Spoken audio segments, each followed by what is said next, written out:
नमस्कार दोस्तों, बीएनएस की सीरीज में अब अगला चैप्टर जो हमारा है वो ये है कि अपूर्ण अपराध क्या है। किसी अपराध को करने का प्रयास उसको करने की तैयारी से किस प्रकार भिन्न है। कहने का मतलब अपूर्ण अपराध क्या है ये जानेंगे और अपराध के चरण क्या हैं ये जानेंगे। दोस्तों, अपूर्ण अपराध किसे कहते हैं? तो जैसा कि हम जानते हैं, अपराध के 4 आवश्यक तत्व होते हैं। आपने इसके पहले वाली कक्षाओं में पढ़ा है कि अपराध के 4 आवश्यक तत्व होते हैं। एक मानव होना चाहिए, ऐसे मानव के मन में दुराशय होना चाहिए, ऐसे दुराशयपूर्ण आशय के साथ कार्य होना चाहिए और ऐसे कार्यालोप से व्यक्ति या समाज को क्षति पहुंचनी चाहिए। यानी एक मानव होना चाहिए, ऐसे मानव के मन में दुराशय होना चाहिए, ऐसे दुराशयपूर्ण आशय के साथ कार्य होना चाहिए और ऐसे कार्य से व्यक्ति या समाज को क्षति पहुंचनी चाहिए। लेकिन दोस्तों, कुछ अपराध ऐसे होते हैं जिसमें अपराध का चौथा तत्व पूरा नहीं होता। कौन सा तत्व? चौथा तत्व पूरा नहीं होता। इसके बाद भी उसको अपराध बना दिया गया है। ऐसे अपराध को अपूर्ण अपराध कहते हैं। कहने का मतलब आप देख सकते हैं, ये अपराध का चौथा आवश्यक तत्व पूरा ही नहीं होता। जैसे प्रयत्न है, दुष्प्रेरण है, षड्यंत्र है, ये सब इसमें अपराध का चौथा आवश्यक तत्व यानी समाज को क्षति नहीं पहुंचती, फिर भी इसको अपराध बना दिया गया है। इसी को अपूर्ण अपराध कहते हैं। निम्नलिखित में से अपूर्ण अपराध का उदाहरण है, करके ऑप्शन दिया रहता है कई ठो, उसमें से प्रयत्न या दुष्प्रेरण या षड्यंत्र भी होगा, वो आपको चुनना होता है प्री में। तो एक मानव होना चाहिए, ऐसे मानव के मन में दुराशय होना चाहिए, ऐसे दुराशयपूर्ण आशय के साथ कार्य होना चाहिए, लेकिन व्यक्ति और समाज को क्षति न पहुंचे फिर भी अपराध बना दिया गया है। ऐसे अपराध को अपूर्ण अपराध कहते हैं। एक आता है अपराध का चरण क्या होता है, तो ये देखते हैं अपराध का चरण क्या होता है। देखिए दोस्तों, अपराध के 4 चरण होते हैं।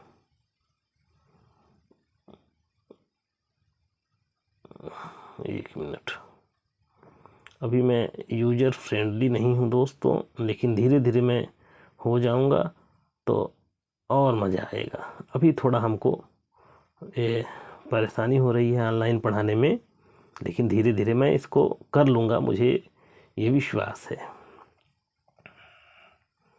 तो ये अपराध की 4 अवस्थाएं होती हैं। कौन कौन सी? अपराध के 4 चरण होते हैं। कौन कौन से? आशय, पहला चरण है आशय, किसी व्यक्ति के मन में आता है अपराध करने के बारे में। दूसरा चरण है तैयारी, तब वह उसके लिए कुछ प्रयास करता है, प्रयत्न करता है, उसके लिए कुछ आवश्यक साधन उपाय जुटाता है। उसके बाद अगला होता है प्रयत्न, उस अपराध को करने की दिशा में कोई वह कदम बढ़ाता है और अंत में वह अपराध पूर्ण हो जाता है। तो यानी आशय अपराध का पहला चरण है, तैयारी अपराध का दूसरा चरण है, प्रयत्न तीसरा है और अपराध की पूर्णता चौथा चरण है। तो परीक्षाओं में प्री की जो तैयारी करते हैं उनसे परीक्षाओं में पूछता जाता रहे अक्सर कि अपराध की प्रथम अवस्था है निम्नलिखित में से कौन। इसी को उल्टा पुल्टा करके डाल देगा परीक्षा में, आपको चुनना होगा। अपराध की अंतिम अवस्था है निम्नलिखित में से कौन, वो आपको चुनना होगा। मेंस में सीधे पूछता है अपराध की 4 अवस्थाएं होती हैं, वो कौन कौन सी अवस्थाएं होती हैं स्पष्ट करिए, या अपराध की 4 अवस्थाओं की विस्तृत व्याख्या करिए। इस तरीके से परीक्षाएं मेंस में भी पूछता रहता है। तो अपराध के 4 चरणों में पहला चरण है आशय। आइए देखते हैं क्या है ये आशय। आशय किसी कार्य को किसी ढंग से करने का निश्चित इरादा होता है। सॉरी दोस्तों, एक मिनट।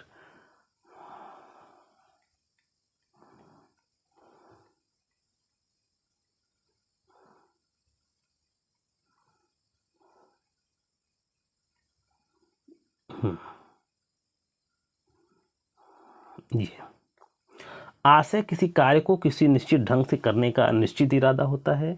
यह अपराध का प्रथम अवस्था है।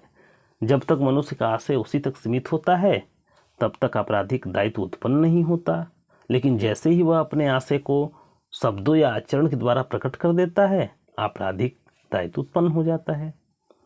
अपराध का पहला आवश्यक तत्व आशय हुआ। दूसरा आवश्यक तत्व तैयारी है। तैयारी का अर्थ है वांछित आपराधिक कृत्य को करने के लिए आवश्यक साधन या उपाय जुटाना।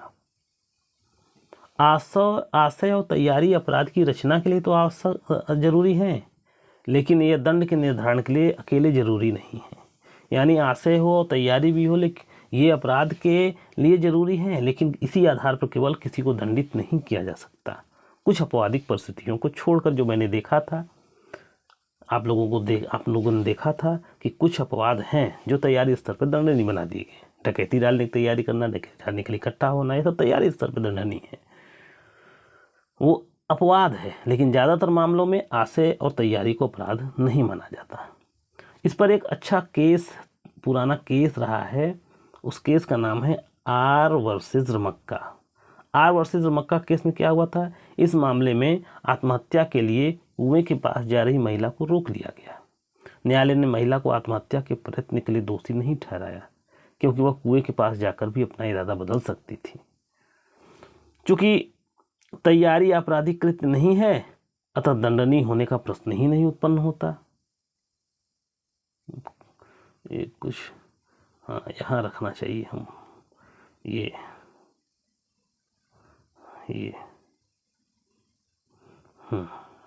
अब यहाँ रहेगा दोस्तों। अब ये दिक्कत नहीं आएगी, अब आइडिया लग गया मुझे। ये तो चूंकि तैयारी आपराधिक कृत्य नहीं है, अतः दंडनीय होने का प्रश्न ही नहीं होता।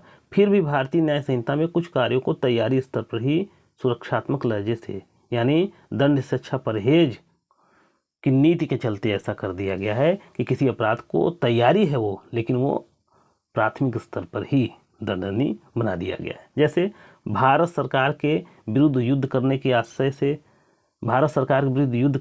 से आयुध आदि संग्रह करना, भारत सरकार के साथ महत्वपूर्ण संबंध रखने वाले देश में लूटपाट करना, डकैती करने के लिए तैयारी करना, डकैती डालने के लिए इकट्ठा होना, भारतीय सिक्कों के कूटकरण करने की तैयारी करना, ये सब तैयारी स्तर पर ही दंडनीय बना दिए गए हैं।